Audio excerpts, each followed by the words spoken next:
In this video, I'm going to be pulling back the curtains on the two-step funnel that has generated over $5 million for my marketing agency. It's honestly way simpler than you think. Your funnel is probably 10 times better than mine, yet mine converts really well because of some very simple elementary items that we have applied at the highest level. So without further ado, let's hop into it. Before we dive into the funnel, I want to show you guys the flow of what it looks like. So you go from opt-in page to form. So the form is on the opt-in page. That's step one. Step two is directly to a book a call. Okay. And then after that, if they're unqualified, you can say, thank you, unqualified, and then DQ or create a mini product that they are able to buy. If they are qualified, send them to a thank you qualified, and then it's a call one to further qualify them, and then a call two to collect cash. Okay. I'm going to walk you guys through our actual funnel. This is literally like a funnel we are actively using. Okay. The whole goal here is you want to DQ as much as possible people that are not qualified for this specific funnel. Now, keep in mind, we have salespeople and appointment setters that are strictly working on specific niches, okay? So for this niche specifically, I have a pool of setters that only work on this funnel, okay? And then for other funnels, for other niches, you can have pools of appointment setters and closers specifically catered to that funnel, okay? So for us, we start with a big warning like in red. No matter what kind of colors we are using for our funnel, this is always in red. If it's black background or white background, this is always red. So it's going to be only for life insurance agencies, okay? And then the headline, grow your insurance agency with Gentech marketing. Very simple, straight to the point. Do not try to come up with some crazy like do this and you'll make millions of dollars headline, okay? I've noticed that the clearer you are, the more black and white you are, a lot of people are complaining about low quality leads, but your funnel is confusing as hell. You know what I mean? Like, let's be honest. Like, you have a confusing funnel and you're complaining that you don't have quality leads. Maybe if you actually told the leads what it is you do, the people signing up would actually also know what you do, which if they're signing up, it means they're interested in what you do, okay? So after that, below it, we focus on, again, talking specifically to that niche. So my whole goal here is to talk about that niche specifically. So I say the revenue focused award-winning marketing company dedicated to growing your insurance agency by building you your own internal lead company, increase your agent's monthly annual premium, writing, as well as your company's valuation in one place. Okay. These are two pain points that I targeted, which is increase your agent's average monthly annual premium that they're writing, and then your company valuation. Now you then want to add like a trust factor, so like trusted by 500 insurance agencies. If you're talking to a specific business, say their name here. Don't say like trusted by 500 plus customers or clients. Just say who they are, okay? As seen on, which is just credibility. These mean a lot less these days. It makes a funnel look a little bit more credible. So it's mostly like aesthetic. It's not really going to change your conversion rate. So if you're not featured on Forbes and Entrepreneur, don't like freak out, okay? After that, the only thing that matters is, can I trust you? I talk about this all the time. People only ask themselves this one question. Can I trust you? Are you a scammer? Are you bullshitting me? Okay? They can't stop talking about our results. Here's one of our case studies. We filmed a video with them. If you don't have professional videography, etc., when you're talking with one of your clients, okay, ask them, hey, can I interview you and about your results with working with us? Record your Zoom call, record your Google Meet, and then use that as a video on here. And if you're thinking to yourself, oh, well, I don't even have clients to begin with, then spending money on ads is not how you should get started, okay? This video is not even for you, okay? After that, you just pull a quote from there, just put their name, their position, which company they own, a nice photo of them. We put two of these, and then we just want to do other examples. So this is Eric again. He's very notable in the space, so we kind of like use him twice in this funnel. Chandler, Tyler Adams, Sebastian Silva, Nicole. And then how it works.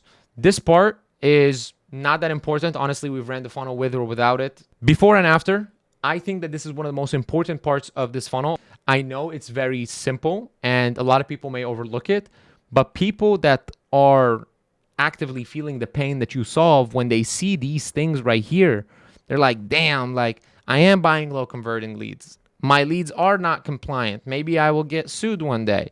I don't have any automations in place. I'm out here doing tons of manual work. Poor reporting and tracking. I'm like, yeah, I get a deal here and there. I don't even know where my deals are coming from. Low or no conversions. If they had a bad month, that's going to speak to them, right? And then obviously your solutions. Now, after that, we like to talk about more credibility. So what's the purpose of mentioning all the people that you worked with? It's We've done it before. We can do it for you. Same concept applies here. We want to give them the sense that this is not like a random marketing agency that just started yesterday. So credibility, credibility, credibility. So all of these things you might look at and think, oh, I don't have any awards. I don't have any of this. You don't need one of these, okay? All you need is to go on UpCity, to go on Clutch, to go on those types of websites that basically showcases the best of the service-based businesses online. Like whatever type of business you have, doesn't matter. Even if you're a roofer, there's like websites that rank best roofers in the area, whatever. Go to those websites and enroll.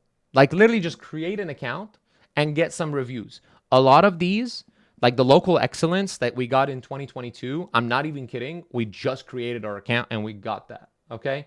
Why? Because most other people just didn't even do that. People are lazy, okay? So when you see these, don't get like mind blown, okay? National excellence just means we kept a certain rating above what they would consider to be a good company, okay?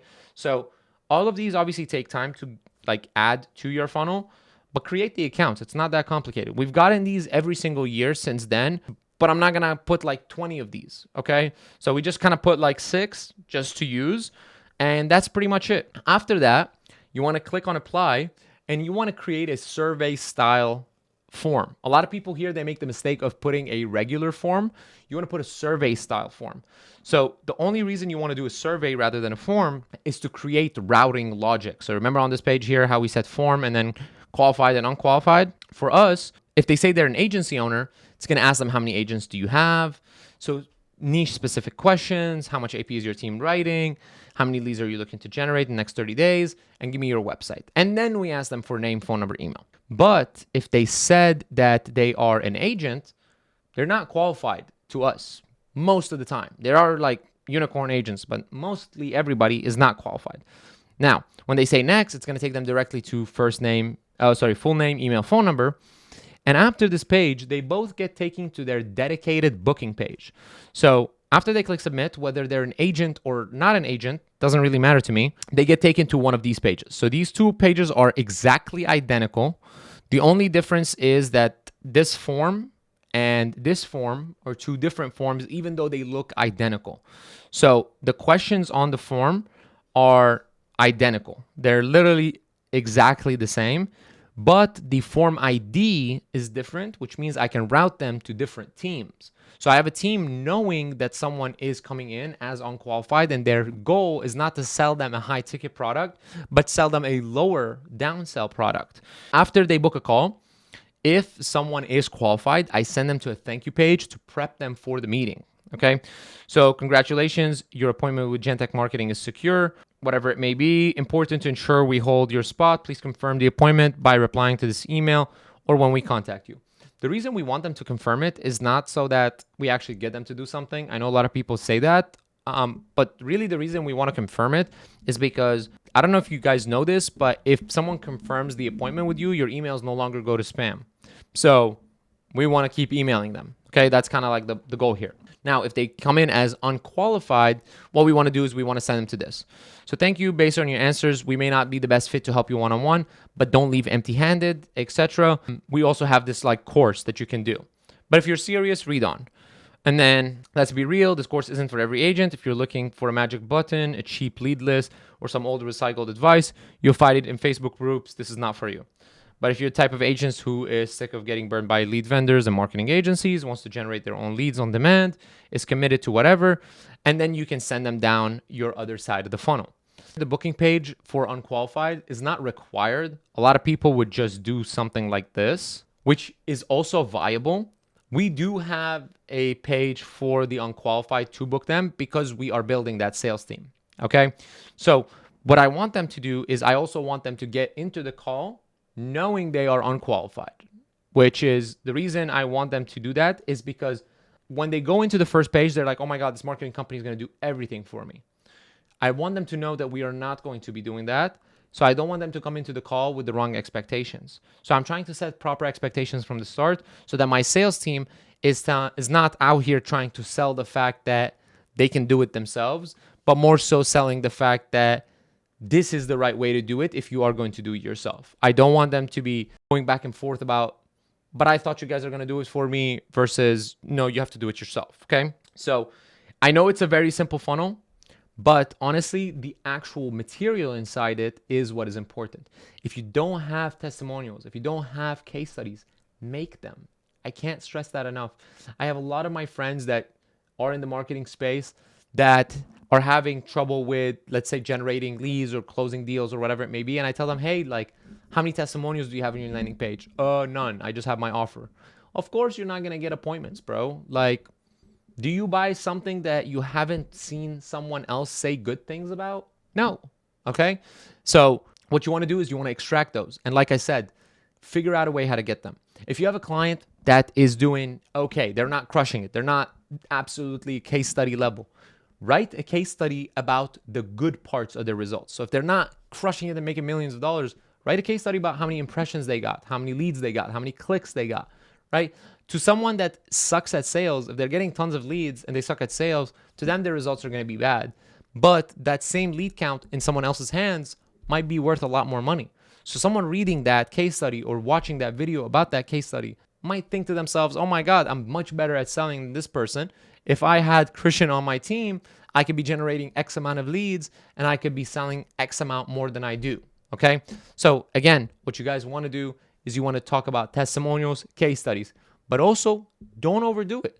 I've seen people that are putting hundreds of videos on their page and then it loses its flavor. Now it's like, yes, it does have that effect where it's like you flood them with so many of them that they're not even going to watch them. But typically what I've seen is if you have a lot of case studies, compile them into a single video of the best moments of those case studies and make it like, let's say, a 3 to 5 minute video and have someone watch it. And then it's just going to go from one case study to another, to another, to another. Okay. So that's pretty much it for this video. I hope you guys enjoyed. I hope this funnel made sense to you. And if you did enjoy, make sure to hit that subscribe button and I'll see you guys in the next video.